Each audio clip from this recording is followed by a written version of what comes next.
Vizhinjam port के बारे में आज पूरे प्रभावी और संक्षिप्त तरीके से बात करने वाले हैं। अगर भूमिका की बात करें तो हमारा देश आज़ादी के 75 साल पूरे कर चुका है, लेकिन क्या हमने अपनी रणनीतिक क्षमता का पूरा उपयोग किया है?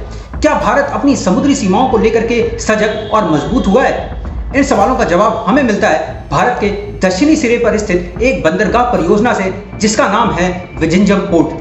यह सिर्फ एक बंदरगाह नहीं है, बल्कि भारत की समुद्री शक्ति और भू राजनीतिक रणनीति का प्रतीक बन चुका है। अगर प्राकृतिक समृद्धता और रणनीतिक महत्व की बात करें तो विझिंजम केरल के तिरुवनंतपुरम से लगभग 16 किलोमीटर दूर स्थित है। यह भारत का ऐसा एकमात्र बंदरगाह है जो प्राकृतिक रूप से गहरे पानी वाला है, यानी इसमें 18 से 20 मीटर तक की गहराई है, जो दुनिया के सबसे बड़े कंटेनर जहाजों को सीधे खींच लाने की क्षमता रखता है। दुनिया का सबसे व्यस्त समुद्री मार्ग, जो कि स्वेज नहर से लेकर के मलक्का जलडमरू मध्य, जिसे कि मलक्का स्ट्रेट भी कहते हैं, वहां तक फैला हुआ है। अगर विझिंजम से केवल 10 नॉटिकल माइल दूरी है। यही वजह है कि इसका भौगोलिक स्थान इसे वैश्विक व्यापार और समुद्री रणनीति से बेहद खास बनाता है। क्यों जरूरी है विझिंजम? हम इसके बारे में बात क्यों कर रहे हैं? तो भारत हर साल लगभग 1,500 अरब डॉलर का समुद्री व्यापार करता है, लेकिन आश्चर्यजनक रूप से इसमें से 75% शिपमेंट यानी कि जो कंटेनर हैं वो स्थानांतरण विदेशों से होते हैं। मतलब विशेष रूप से कोलंबो, श्रीलंका, सिंगापुर और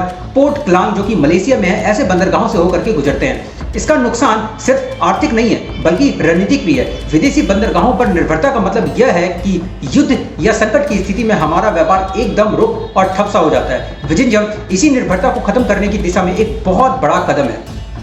अगर इसके ऐतिहासिक पृष्ठभूमि के बारे में बात करें तो विझिंजम पोर्ट की कल्पना कोई नई नहीं है, बल्कि अंग्रेजों के समय से ही इसकी गहराई और स्थान का पहचान किया जा चुका है। 1991 में इसे लेकर के पहला प्रोजेक्ट प्रस्ताव किया गया था, लेकिन वह रद्द कर दिया गया था। इसके बाद 2003, 2008 और 2013 में प्रयास हुए हैं, लेकिन हर बार कुछ ना कुछ अड़चन आई ही है। कभी राजनीतिक, कभी कानूनी, कभी निवेशकों की कमी हो गई है। फिर 2015 में अडानी ग्रुप ने इस परियोजना को PPP यानी कि पब्लिक प्राइवेट पार्टनरशिप मॉडल के तहत अपने हाथ में ले लिया था और सबसे बड़ा मेगा ट्रांसशिपमेंट पोर्ट बनने की राह पर है। अडानी ग्रुप और निवेश की संरचना के बारे में बात करें तो Adani ports and special economic zone limited, जिसे कि APSEZ भी कहा जाता है, इस परियोजना का संचालन कर रही है। कुल लागत लगभग 7700 करोड़ आंकी जा सकती है, जिसमें से कि 2454 करोड़ राज्य सरकार द्वारा और बाकी अडानी ग्रुप द्वारा निवेश किया जाने का संभव लगाया जा रहा है। अडानी ग्रुप को 40 साल तक संचालन अधिकार मिलता है और जो 20 साल और बढ़ाया जा सकता है। अगर तकनीकी और भौगोलिक विशेषताओं की बात करें तो नेचुरल डेप्थ 18 से 20 मीटर है, जो कि एशिया में दुर्लभ ही मिलता है। अगर बात करें ब्रेक वाटर्स की तो लगभग 3 किलोमीटर लंबी संरचना इसमें है, जो समुद्री लहरों को नियंत्रित करने वाली है। अगर प्रोजेक्ट क्षेत्र की बात करें तो लगभग 500 एकड़ भूमि पर यह फैला हुआ है। और अगर टर्मिनल क्षमता की बात करें तो प्रारंभिक चरण में 1 मिलियन TEU, जिसे कि 20 इक्विवेलेंट यूनिट कहा जाता है, बाद में 6.2 मिलियन TEU तक पहुंचने वाला है। अगर इसके बारे में आर्थिक लाभ की बात करें तो आर्थिक लाभ भारत की विदेशी मुद्रा को बचत तो करने ही वाला है, क्योंकि अब ट्रांसशिपमेंट शुल्क विदेशों को नहीं देना पड़ेगा, जो कि पहले हमें देना पड़ता था सुएज कैनाल और मलक्का स्ट्रेट के थ्रू। अगर बात करें हजारों प्रत्यक्ष और अप्रत्यक्ष रोजगार तो इससे सृजित होने ही वाले हैं। यह भारत को कंटेनर शिपमेंट के वैश्विक मानचित्र पर स्थापित करने वाला है। भारत के आसपास औद्योगिक क्लस्टर और लॉजिस्टिक पार्क विकसित होने वाला है, जिससे कि व्यापार आर्थिक गतिविधियों से शुरू होगी। अगर बात करें सामरिक और सुरक्षा दृष्टि से इसका महत्व बहुत ज्यादा है। भारत विशेषकर चीन की बढ़ती हुई हिंद महासागर में सक्रियता के चलते अब अपने समुद्री ठिकानों को मजबूत करने वाला ही है। चीन की स्टिंग ऑफ पल्स राजनीति के तहत श्रीलंका के हम्बनटोटा पोर्ट में और पाकिस्तान के ग्वादर, म्यांमार और जिबूती में अपनी मौजूदगी उसने दर्ज तो की है। अगर विझिंजम इन सभी के जवाब में भारत की एक तरफ से एक निर्णायक राजनीतिक ठिकाना बनने वाला है। यह भारतीय नौसेना और कोस्ट गार्ड को भी गहरे समुद्र में पहुंचा देने वाला है। अगर विरोध और विवाद की बात करें तो 2022 में स्थानीय मछुआरे समुदाय ने पोर्ट निर्माण के खिलाफ प्रदर्शन तो किया ही था। इसका दावा था कि निर्माण के कारण समुद्र का कटाव बढ़ता जा रहा है और मछलियों की संख्या एकदम घटती जा रही है, जिसके जीवन पर असर बहुत ज्यादा पड़ने वाले हैं। हालांकि जो विशेषज्ञ हैं और IIT चेन्नई की रिपोर्ट ने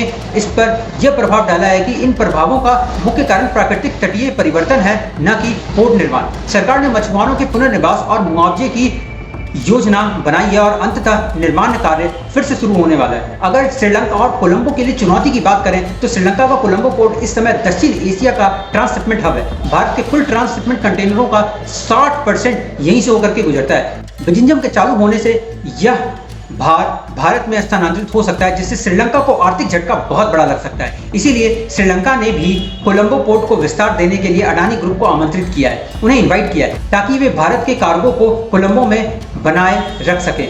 यह एक तरीके से भू राजनीतिक रणनीति का विस्तार तो है ही है, जिसमें निजी कंपनियां देशों की विदेश नीति का हिस्सा बनती है। अगर भविष्य की दृष्टि से अगर बात करें तो वजिंजम के चालू होते ही भारत सिर्फ व्यापारिक दृष्टि से ही नहीं, बल्कि सामरिक, आर्थिक और कूटनीतिक स्तर पर भी एक नया अध्याय शुरू कर सकता है। यह बंदरगाह भारत को सेवा करने वाले देश से एकदम निर्देशक शक्ति की ओर ले जाने में सहायक हो सकता है। आने वाले वर्षों में भारत सुएज, मलक्का ट्रैफिक को अपने तटों पर लाने में सफल होने वाला है। तो यह न केवल विदेशी मुद्रा कमाएगा, बल्कि हिंद महासागर में भी शक्ति संतुलन को एकदम प्रभावी रूप से करने वाला है। अगर निष्कर्ष के बारे में बात करें तो वजिंजम पोर्ट कोई आम बंदरगाह नहीं है। यह भारत के समुद्री सपनों, रणनीतिक सोच और वैश्विक भूमिका का साकार रूप है।